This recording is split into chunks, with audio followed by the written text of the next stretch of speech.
Angry crowds have occupied the EU's main financial institutions in Frankfurt to protest against their handling of the crisis. The demonstration is expected to draw thousands throughout the day, with people accusing the European Central Bank and others for the painful austerity measures which have caused misery across the continent. For more on this story, we're crossing live now to RT's Peter Oliver, who's in Germany's financial hub. Peter, several thousands are expected to voice their anger at the bank there. What's going on around you at the moment? We see there's a police behind you and crowds.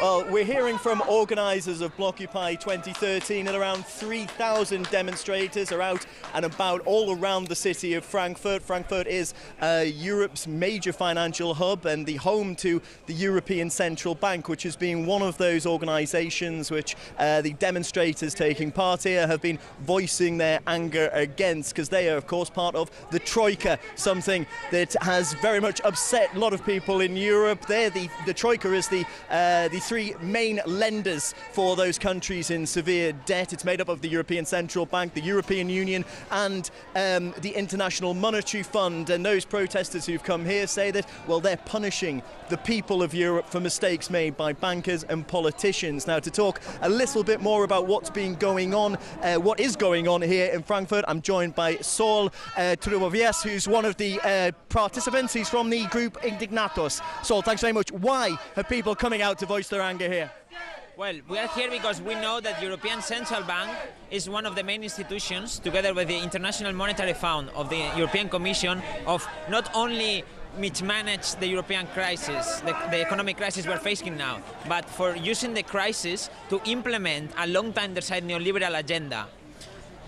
Privatizing public services, weakening labor laws through the so-called austerity measures.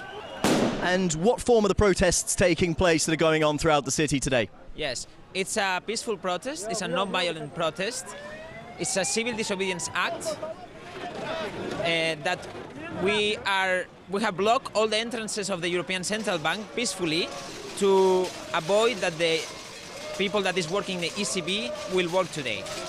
We do so because we believe that the European Central Bank, as I said, has a big implication in the austerity measures that are being imposed.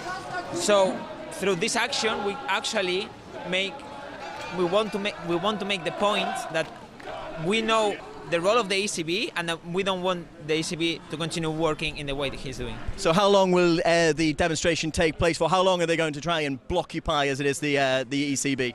Well, the good news is that we have succeeded. We have effectively blocked all the entrances of the ECB. So the workers were not allowed to enter. So now we are still keeping the blockade for some hours, but through assemblies we will decide if we want to finish the blockade. Saul Trubovies from Indignados, thanks very much for talking to me. So the demonstrations continue throughout Friday here in Frankfurt as protesters blockupy. They've occupied and blocked the European Central Bank to show their anger against the way that Europe's financial systems are, in their eyes, being mismanaged. Peter Oliver there, live from Frankfurt, from the financial hub there, where that protest is happening at the ECB.